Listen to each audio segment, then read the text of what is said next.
누군가의 장난이라 보기엔 선을 넘은 낙서와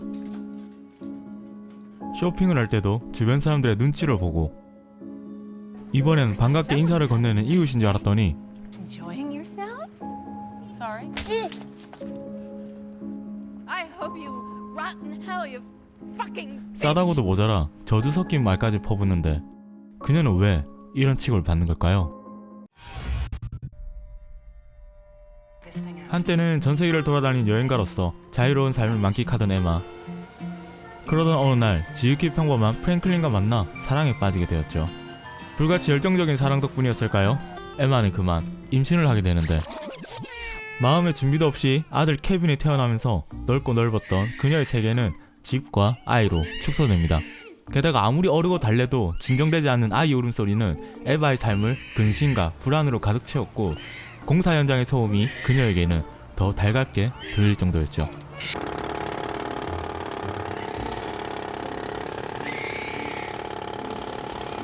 이런 에바의 고충을 아는지 모르는지 그저 아들 바보인 프랭클린.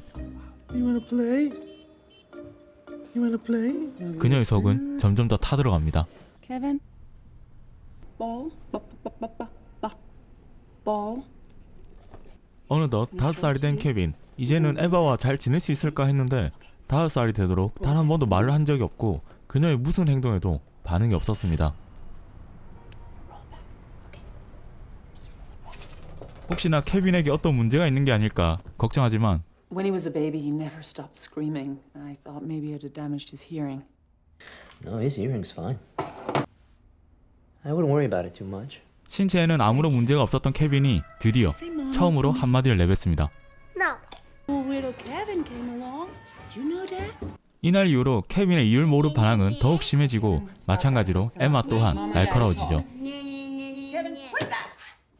남편 프랭클린은 이런 분위기를 전환하기 위해 이사를 결심하게 되는데 물과 기름 같은 모자지간의 사이에도 조금은 변화가 올까요?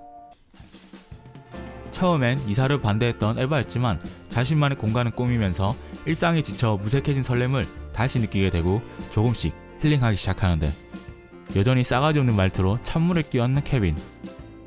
These squiggly squares of paper. They're dumb. 케빈의 도발에 익숙해진 에마는 이제 이 정도는 가볍게 넘기죠. 하지만 그녀가 잠깐 자리를 비운 사이 케빈은 에마에게 전쟁이라도 선포하듯이 큰 사고를 칩니다.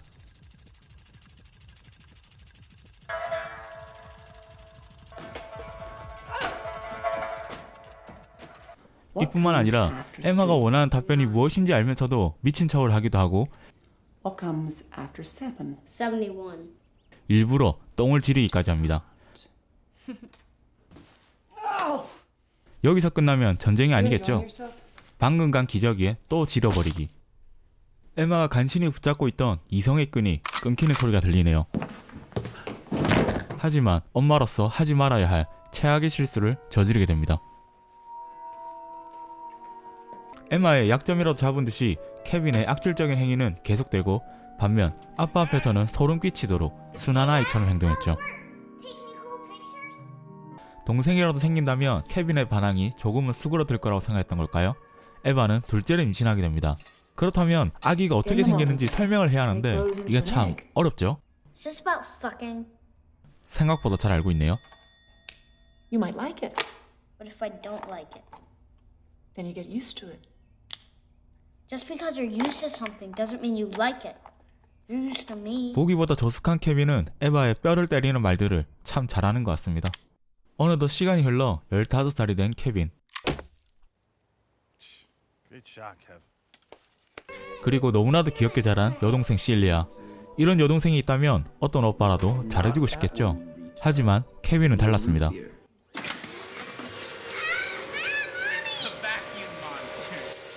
그러던 어느 날 실리아가 아끼던 애완동물 햄스터가 갑자기 사라지는데 He's right. 햄스터가 발견된 곳은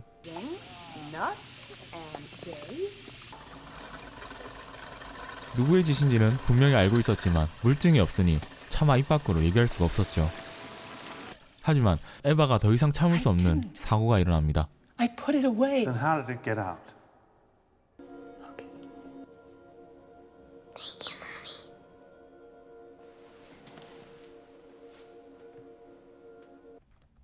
Why would you have something like that? There is no point.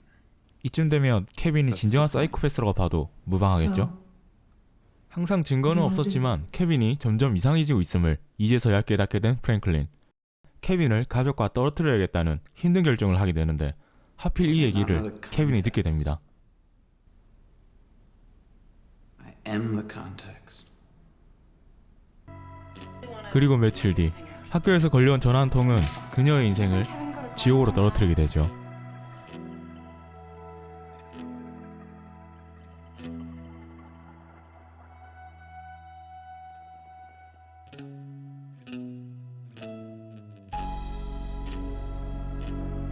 학교 강당에 수십 명의 학생을 가두고 무차별로 학살을 한 케빈.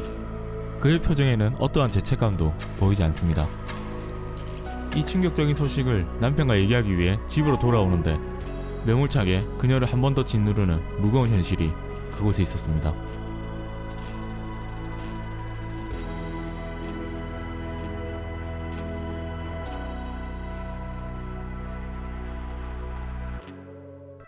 케빈이 말을 안 들어도 No. 똥을 싸도 벽에다 물감을 뿌려도 에바는 단 한 번도 그 이유를 묻지 않았죠.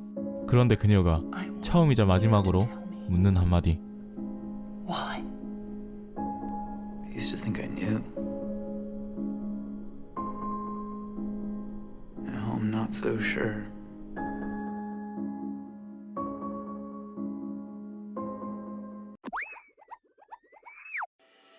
여성이 엄마가 되는 것은 자연스러운 일이고 모성은 여성의 본능이라고 생각하는 사회 속에서 영화 케빈에 대하여는 선뜻 말하기 어려운 주제를 다루고 있습니다.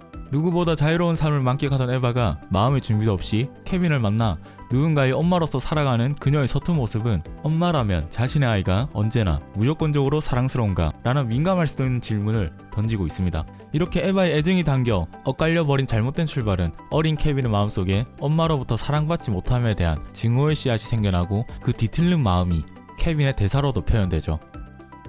Just because you're used to something doesn't mean you like it. You're used to me.